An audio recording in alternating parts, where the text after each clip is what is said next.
Hi, everybody. I'm Lisa Burwell, your host of VIE Speaks, Conversations with Heart and Soul. We are in season 5, and I am sitting here with Michael Carey, the owner and founder of Stock and Trade. We are sitting in his absolutely beautiful and quite large show home that is the biggest show home in our area. And I'd like to welcome you, a second-time guest of VIE Speaks, because he's so interesting and he has so much to tell us as an update. Michael, welcome to the podcast. Thank you for having me. You're welcome. So, I'm sorry, I asked you this before, but how big are we sitting in right now? This building is about 80,000 square feet. Okay. About 65,000 square feet is dedicated to showroom, and then we have the cafe, of course. Yes, the cafe Stock and Brew, which is by far, hands down, the best, coolest coffee place to go in the area. And I first was exposed to it only a year ago. And when I go into the coffee shop, I maybe see a minimum of 10 people that I know. And I'm like, oh, this is my first time here. Oh, I've been coming here forever. This is the best coffee shop. And your staff is so amazing. Like, you know how they say like everything basically falls from the leader and from, the owner and the leader down in the ethos of your organization.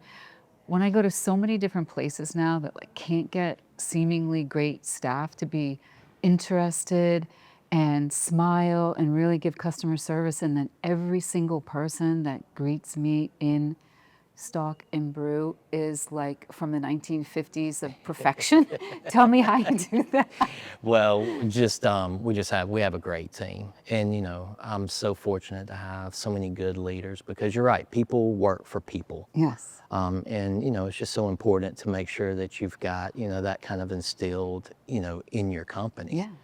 But it has been really nice to see the success of it. We didn't intend on having the coffee shop. It was going to be just a place for lease, and then started getting some visions about what I would like to see it look like, and so it just kind of kept growing and growing, and it's turned into what it is. And then we're about to expand out into the showroom and kind of make it this all live plants, and make it kind of a garden experience. And we're expanding the menu and we were just running out of seats. So yes, I know. It's a good problem. I So know. we're going to be taking up some of the showroom space and turning it into some more cafe seating. Well, and you have the room, so you can afford it, because wow, who has this much space? And tell everybody how long you've been here. We've been here, it'll be 3 years that we've been open in December. Oh, it seems longer. I know. Does it seem longer to you? Yes, it seems very long, because I've been working on this project for 10 years. Yes, that's right, for such a long time. But wow, you really had your vision realized and then some with everything that you have going on. So, people can go listen to the first podcast, which, by the way, that interview with you was very, very heartfelt and was like a crowd favorite, by the way. And it was a really great interview. And we're going to talk about so many things right now, but we'll start with the general crux of our first conversation was how you came up with the idea for Harlan's Place, which is the name of your son. And then you had your inaugural gala last October. Yes, September. And the second one is coming up on October 4th. And the town is abuzz with it, because I've heard people for like the last 2 months saying, am I going? And I'm like, of course I'm going. I was there last year. Were you last? It's definitely has like appeal and an interest, right? So you're going to have a lot more people. And you had a lot of people last year. It was a great turnout last year, and it was like as soon as it was over, everybody was asking, what's the date of the next one? And we were like still trying to recover. We have to recover and go to sleep. Yeah. And Harlan had a good time. So if you can just explain sort of, the story about your son. You have 2 other daughters. I have a 14-year-old son, about to be 15 next month. Okay. Wow. And a 12 daughter that's about to be 12. And then Harlan just turned 8 yesterday. Yes. Happy birthday, Harlan. Yes, he is. It's Harlan's world. he lives in an amazing world. He So, does. He's so cute. he still goes to Dune Lakes and Yeah. loves He school. loves it. Loves Good. it. Loves That's so going there good. every day. So So, tell everybody about the mission. I actually just read your letter that you have on your website about, the story of Harlan's Place. So if you want to yeah. just, I'll let you speak about your own story and how it happened and where you want to see this go, and then the land that you have here dedicated to building the 60 Yeah. luxury, fully furnished residence for. Yeah. Um, Well, I mean, just like you said, how long this vision has been, and this vision has really changed over the last, 10 years that it took us to get going. We ended up getting this land, probably started buying the land about 12 years ago just to put a furniture store. And then we acquired a little bit more, and then eventually we bought the whole about 15 acres. And it had a PUD from back, 20 years ago to put an apartment complex on it. And so that's what we were going to do. And when I was kind of evaluating what Harlan's future looked like and where he would live, after, we're gone, or, when he becomes an adult, that's when, Harlan's Place kind of came to fruition, because I didn't find what I was looking for. Harlan is definitely challenged, and but he is smart and he's capable, and he needs to be pushed, and that's what I've come to realize from a lot of the special needs young adults, is that they just need to have the motivation, but more importantly, they got to have the support. And even though there's some great collegiate programs where they can go to college and, they have that support system there, even when that's over, there's just a cliff and there's no support. There's no state or federal support that helps. There are some programs to help them get jobs, but you still have to, get to and from the jobs. You still have to, to have a support system. yes, Yeah. and it's so much. And so what I envisioned was this community that is just so full of support, volunteers, people from the community, and then we find them job placements and find them jobs in the community and show what an asset they can be to a business. A business like at the cafe, we have some high school students in their program that work with us, and they're so proud of their jobs, and and it's good for everybody else too. All the coworkers, just love it, because, it's inspiring. It is inspiring. And so that's what Harlan's Place is, where they'll be independent in that they'll have their own beautiful apartment. They'll have responsibilities just like we have every day. Right. But will be that support system that often the families can't do by finding them jobs, taking them to work, taking them to their doctor's appointments and things like that. Well, when I first heard you tell me the story, I was completely blown away and impressed by the fact that you said because you hadn't found anything like that, that basically was good enough for your son to transition into when he's ready to do that, and then so many other people in our community and just basically everywhere. You decided to take it in your own hands and privatize it and make Yeah. it exactly like you want, and you don't want state funding because you want to keep the vision pure and whole, which I find unbearably commendable And challenging. and challenging. Yeah. But such a great vision. So, you're a visionary, you're an entrepreneur, a businessman, like so many different things. But you've proven, so far, time and time, that you can just do it. And I know I had asked you this earlier, but life can be stressful, and especially like this year, I find like the heat is on, like, and people are more stressed than they even were last year, which was already challenging. Yeah. But I'm asking you to tell everybody, like, how do you handle the amount of things that you do?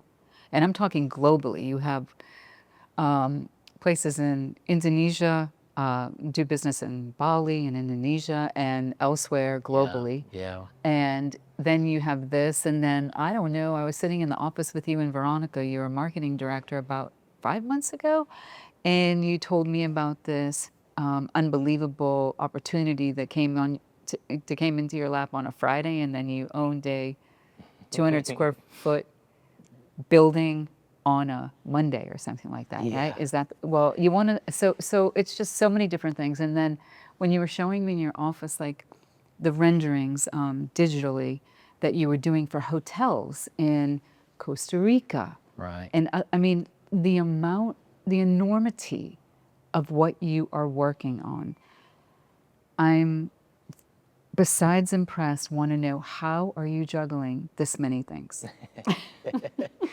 Some good teammates. You know, I mean, it's a lot going on.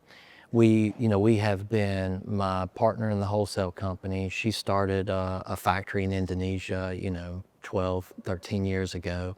And we have been bringing stuff in from Indonesia, Vietnam, India, Italy, and Turkey, all over the world.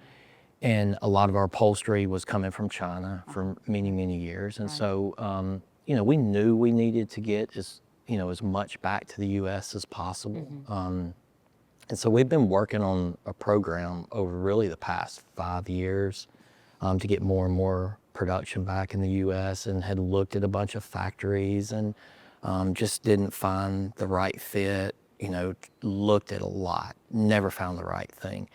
And we were sitting in a meeting at 4 o'clock, the finance meeting at 4 o'clock on a Friday afternoon, and our phones were just going off nonstop, or I put it on silent, just slid to the side and was like, I don't know what's going on, but we're trying to get through it. And finally, like somebody came in, they're like, hey, did you hear, one of the factories that we had moved a lot of our U.S. production to just announced at 4 o'clock that they were shutting their doors and not opening it back up. And, we were devastated. I mean, like we had, millions of dollars in production with them, and to make a transition to a factory is a very intensive process. So With like 100 employees or something, yeah, right? yeah, they at one time this factory had 300 Wow, employees. wow. In Mississippi, right? In Mississippi. So you found out at 4 o'clock on a Friday, and by Monday you owned it, correct? Pretty much. Okay. There was a lot of Could paperwork. you just do a little bit of a recap of Yeah, that? so Okay. Rebecca and the wholesale partner, we were like, we were just devastated, and we didn't even know who owned the factory. And so we started making phone calls and found out who the owner was, and he was still up there, and we were like, what's going on? And we said, well, can we meet with you? And he's like, sure. So it's a 7-hour drive, so we got in the car, drove to Mississippi, and sat down at 7 o'clock Sunday morning, I think, and he brought in some of the main team. And for them to show up, the main team to show up on a Sunday morning after just finding out they lost their job on Friday, for them to show up, and we, kind of meeting some of them for the first time, and they were kind of interviewing us, like hearing what our vision was for the company. And we kind of sat at a table for about 10 hours and basically wrote an agreement on a napkin, I guess. And we asked the employees, the leaders, would y'all be willing to work for us? And if so, can you start making phone calls? And they started texting everybody, and we had 100% of the employees show up On Monday. or Monday Tuesday. morning at 7 o'clock. Amazing. Yeah. and Congratulations. so- And then can you tell us that plant manufactured for large companies? Yeah. So there, it manufactures a lot of private label companies, throughout the country that do upholstery, have their own private labels. So we had those, and then we had our own private label line, and then we're doing projects for some like hotels and stuff. We're doing private label furniture for them. So we're this just helps us tie in the stuff that we were already doing in Indonesia, and, the private label branding for hotels and things, and now doing it more for upholstery, and then bringing more from China and other countries back to the U.S. for production. That's So, great. So, do you still have the same amount of operations going on out of the country alongside what you have, like we've bringing it been, back here? it's a Okay. slow process Okay. because it takes a lot of time Yeah. to do. But you're moving in that But we direction. are moving that way, Okay. definitely. Well, that's amazing. Yeah, you can't substitute some things like Indonesia and India, solid mahogany woods and acacia woods and teak and things like that. You just have to pay the tariffs and Right. And and keep moving on. that's a new ball Yeah, game. that's another whole That's a story. whole other story. It's been a Well, roller that's pretty coaster. great. And then even coffee beans too, right? Like, Yeah. where are you sourcing your coffee beans for the stock and Well, brew? we source them from several different places, but that is kind of the next on the journey is, we're going to start sourcing some of our own coffee Stateside. brands. No, No, overseas, overseas, okay. overseas, but For your own. some single source beans and, really curating some blends. So this year, because we've talked a couple of times, because it is quite an odd year, I would have to say, in people figuring out like who's on first and Yeah. what's going on, but we all keep on keeping on. Are you encouraged about this year? Like, what do you think in This general? year, I think this year we're just kind of want to like push through it. Our industry is so related to the housing market. Yeah. So a slow housing market, it's going to be slow for us. Yeah. That's just typical. Fortunately, we have gained significant market shares. Right. But, unfortunately, it's come because of the close of a lot of businesses. Yes. Yes. There's been a lot of closures. I mean, just like this manufacturing in Mississippi, what gave us opportunity to go into a failing business was because we were already coming with demand. So we were already bringing our demand from, our other out of the country and everything, and we're bringing it with us. If we had not been able to bring demand with us, I'm afraid that all those people would have lost their jobs. Right. And then, once they're gone and displaced, then a factory like that will never, get pulled back together. Right. So, we didn't buy the company, bought the building and hired the employees because that's all you need. Right. I mean, that's Right. what, it's the employees. That's Right. it. Just back to the very opening statement. It's all about, who you had. And so we knew the team. We knew the team that we had been working with already. Right. That's who we invested in. Ah, that's And amazing. So, we've been hiring ever since, been hiring for key positions over there, and we're slowly getting more and more demand. We've got High Point Market coming up in October, the largest market in the world, and we've got contracts as far as in Saudi Arabia and Dubai. We've had a lot from the Middle East Really? wanting to buy U.S. produced goods. And what do for you attribute projects. that to? A lot of it comes from Trump telling telling these countries that they need to invest more in the United Yeah. States. So you see it. Yeah, That's encouraging. it's just not fast. Right, That well. stuff takes time. Yeah.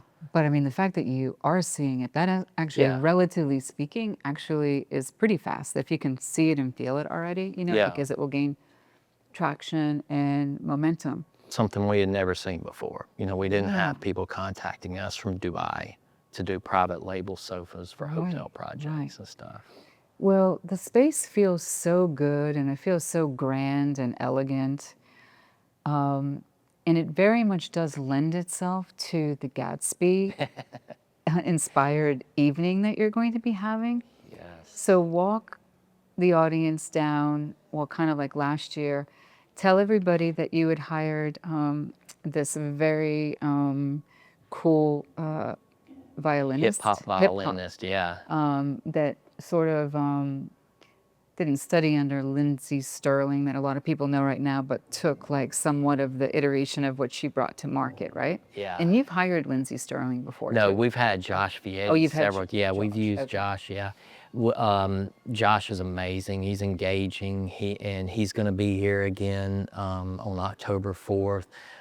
We have a band going the whole night. We have Josh Vietti that's engaging, doing the violin request. Then we have the casino that we convert the cafe into a roaring 20s casino with roulette and craps tables and blackjack, and then this year we reenact the garden scene, which was beautiful. Yeah.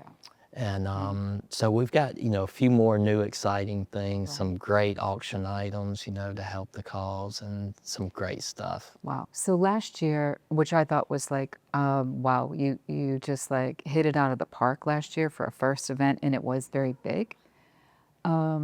And then I thought it was like perfect. And you said, oh no, we have a lot of kinks to work out. And I'm like, okay, well, I guess next year will be better because this is like very, very good. But that was pretty, that's just the type of person you are.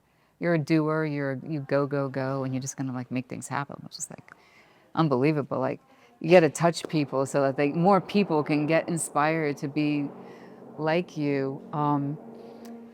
Regarding the fact that it is a fundraiser, that is part of it too, okay? And that's a big part of it. So I want to talk about that. How were you encouraged last year or disappointed at like how that fundraising effort went after you put so much into it? Yeah.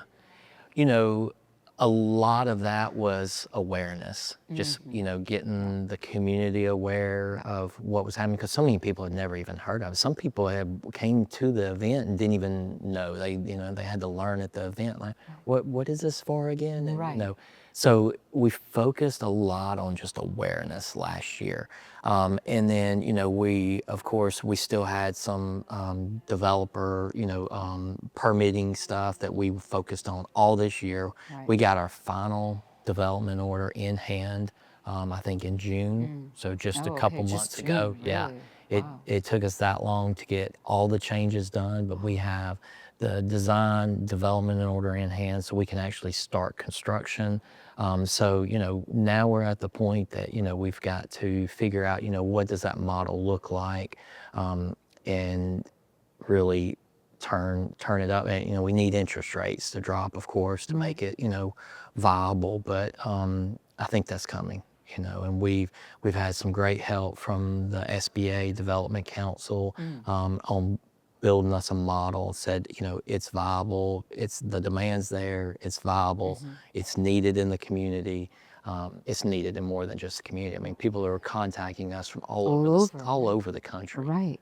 And so you must already have somewhat of a waiting list, right? Yeah, we do. Yeah. We have a lot of people, and we just, we don't know all the details to give them right now. We're to the point now where we're building out the program, so we've got more details on the actual program, and then the next thing is just doing final costing on everything and figuring out what does that look like. Does it, are we going to? Is it going to be more of a condominium type, structure? Are we going to be able to do it all as rentals, or how we're going to structure? So the biggest thing is we've got to get the money to get it out of the ground. And banks are they're not lending right now. So yeah, private sector though would still have some money, right? Yeah. And you'll probably end up getting probably the lion's share, maybe from the private sector as well. Yeah, that would be best. That would be best. Because the vision is it's so easy, and we'll be able to prove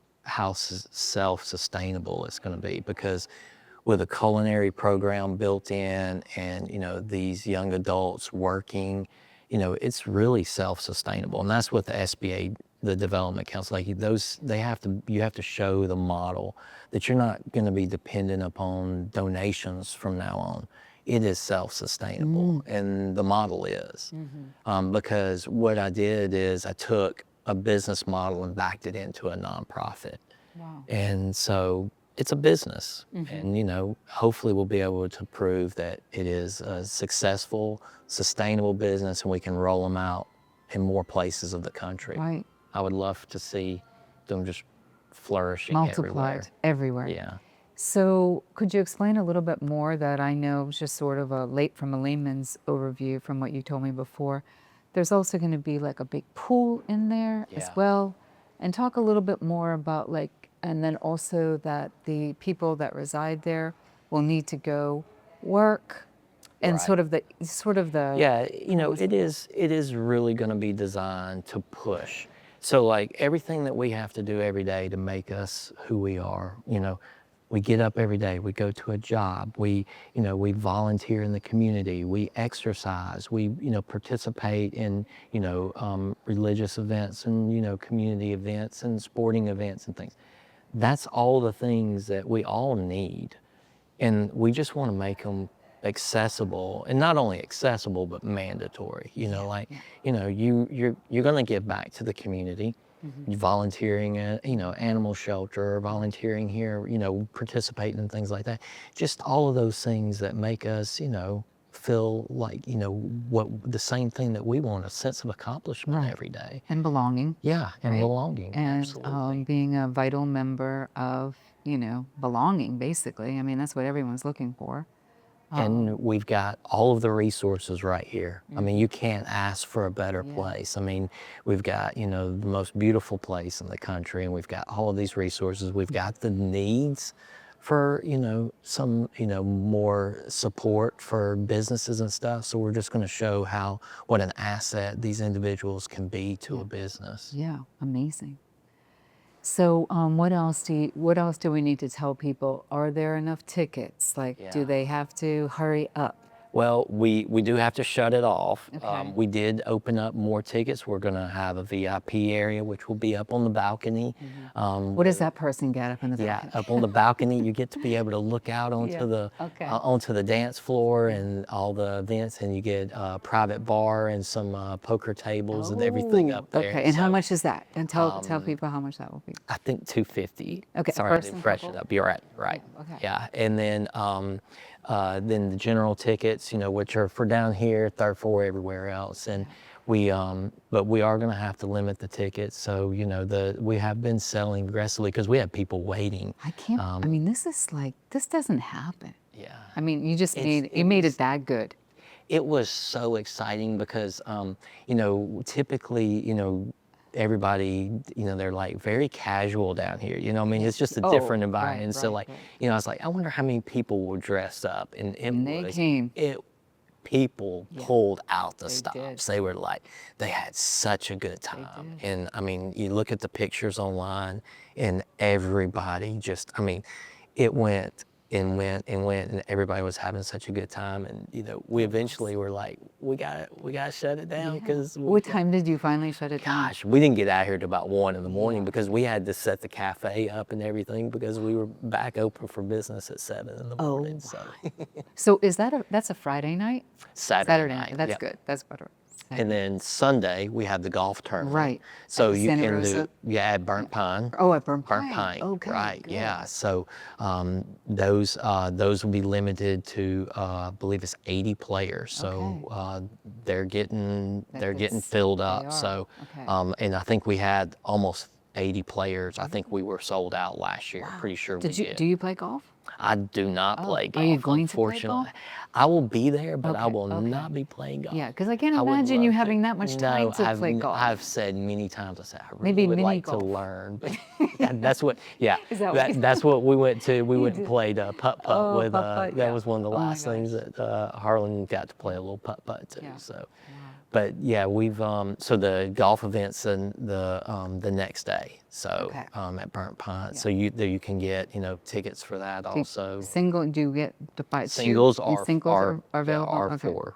Okay, that's amazing. That's great that they're participating too. Yeah, it's Right? Birdies and Doubles graciously made us their sponsor last year, which was their second event, and it was such a success. And so we partnered with them again this year, and so it's on the website also, the Okay. link to Birdies and Doubles. What time does it start? Like, can people sleep? Oh yeah, not early. That was the first thing. I want to say 10, but maybe that's when we have to be there. But no, it's not real early. So because that was the You can first thing recover, everybody was like, right? yeah, after the gala, you've got plenty of time to sleep in Okay, and and will kind you of have bump all out the from it. old cars, the antique cars out front again this Yes, year? we will have the antique car out front, Okay. and then we're gonna have the garden scene again Yeah. and some other added things. Yes, so, not to be obvious here, but, you took your cues from the Yeah. Gatsby, the Great Gatsby, and the part when Robert Redford came in with like what hundreds and Yeah, hundreds of white just roses, tons of right? white flowers. Yeah. When he was, courting her again, and so that's what you did upstairs, and that ended Yes. up being basically the step and repeat, right? Like you got to take your pictures with the flower and the Yeah, flowers. Yeah. we had several different photo opportunities. We had the step and repeat down here, and then we had the garden scene up there with all of the white flowers, and I mean all those pictures just turned out Yeah. Oh, yeah. They beautiful. were And really, several other opportunities for a photo because we bring in, we're fortunate enough that we get to bring in, a set decorative, furniture and stuff just for this event. And Right. but it's pretty amazing, like stuff that was really Art Deco, for the time is really back popular. it So is. it's not too hard It's what to you're do. selling to Yeah, some degree, right? exactly. So, did that event open new business for people to come and patronize the coffee shop and Yeah, I think there Stop was and a Trade? lot of people that just didn't know we were here. When people say that, I'm kind of like, I don't want to be rude because it's Yeah. immediate. I don't mean it, but I'm like, really? Because it's large.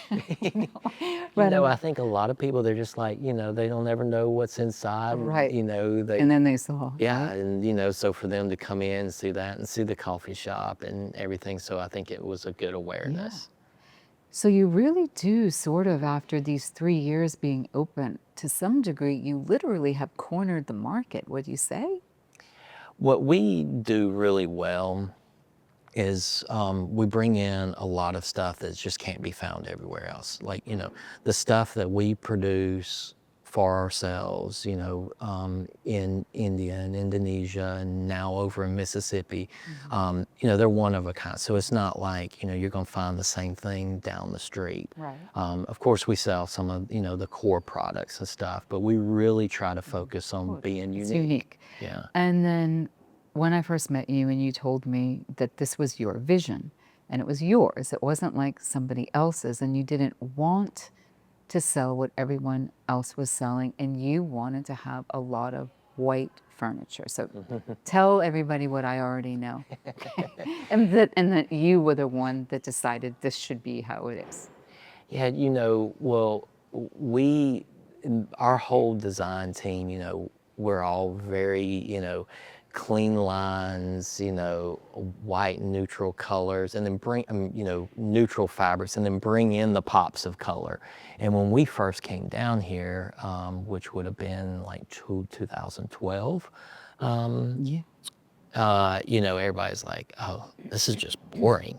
Like, you need you need palm trees on these sofas, and, those cowhides, you send those cowhides back to Birmingham or, Nashville. We don't sell cowhides down here. Right. And, we were like, no, I mean, this is who we are. And I think we can, sprinkle in, some coastal looks, but it doesn't have to scream Right. coastal. Right, but that's so impressive too, because you have a lot of different, as an entrepreneur, businessman, you have like a creative sensibility too. Where did that come from? Yeah, I don't know. It's probably all part of a mental illness. All of it. All of it? Well, I know what I like, Yeah. and then the team. We have an incredible team, and we just bounce ideas off each other. When we're looking at stuff, we're able to look at stuff, and somebody sees something that somebody else doesn't see, and we're able to just really move fast on it and make decisions, and we kind of Yeah, you're nimble because you're not layered in a lot of bureaucracy, yeah, that makes it nice. and that makes it different. That makes and, it very and nice. plausible to complete. At the time when we first met about a year and a half ago, I think that's when it was, You had not yet completely penetrated into the Alice core down there in that area. I'm assuming you have that now. Yeah, yeah, Okay. we're doing projects all over now. And I Okay. mean, we definitely have been doing, some Alice Beach projects, and then we've going now as far as Dallas and doing some coastal stuff Wow. in Texas, and we're delivering to Kentucky this week. Really? So Amazing. and a lot of it is coming from people that are here. Yeah. Like we've got a Referring like their project. second home or their primary home, Yeah. etc. Yeah. Yeah, or they're coming here on vacation. They're like, I want Yeah, I it at my want this. house, wherever. Yeah, And that's so amazing.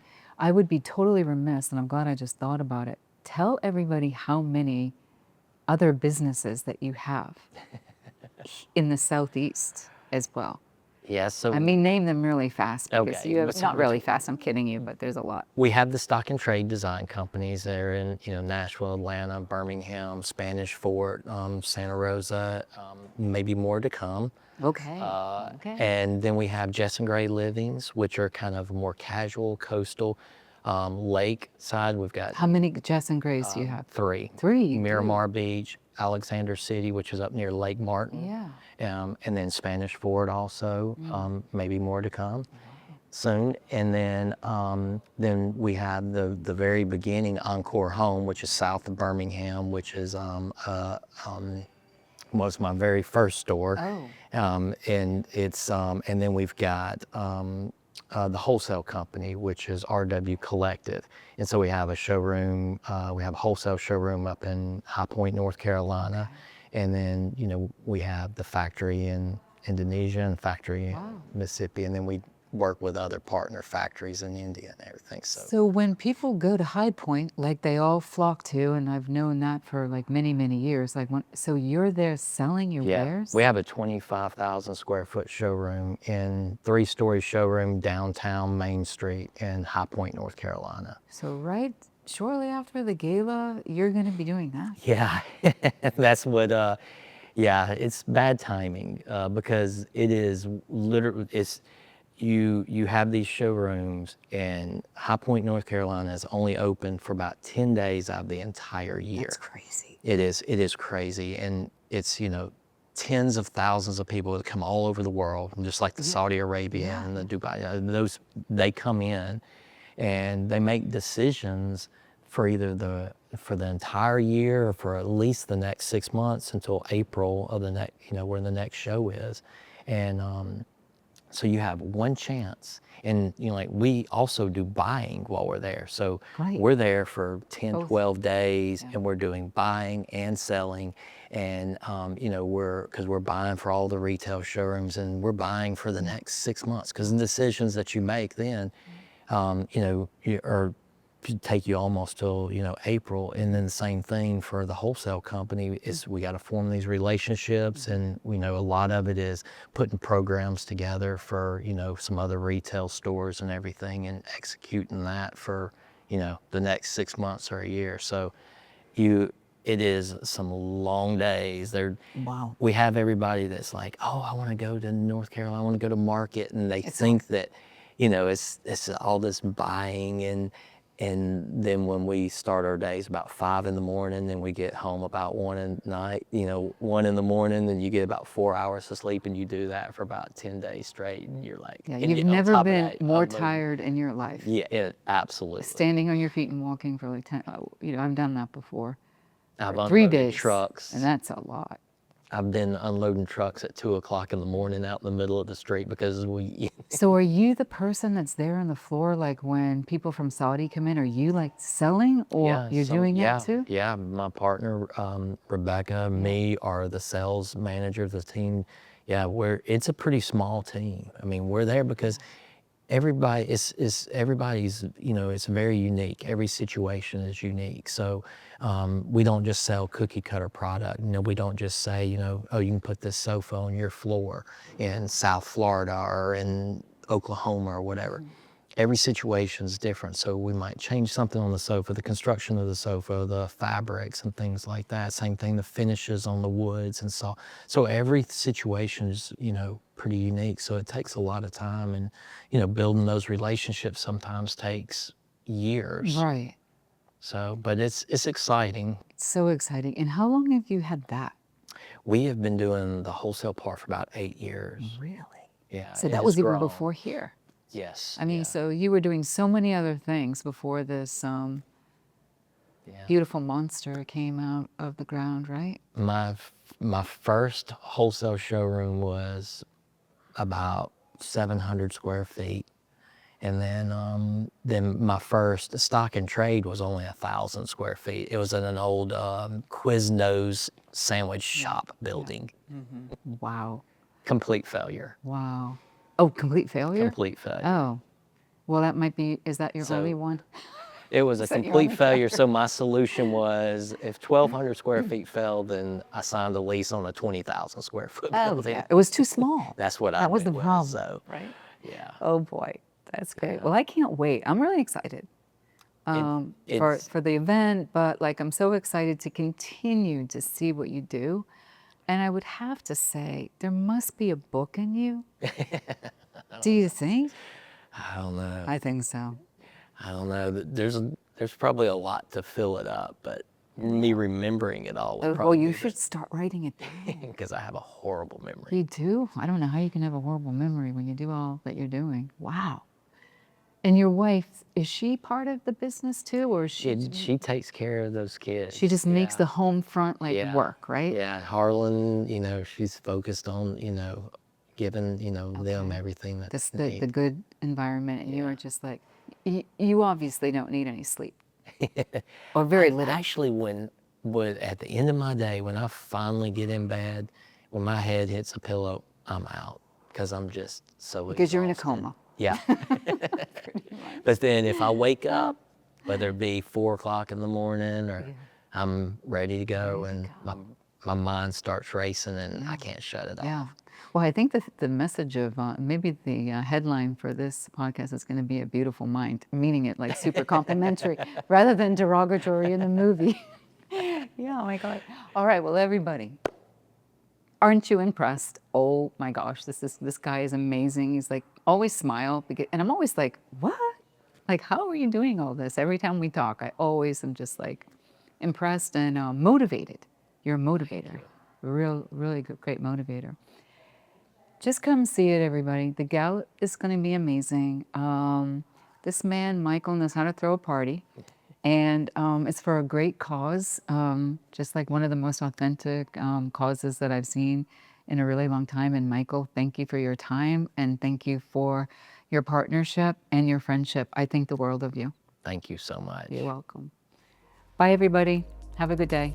Bye-bye.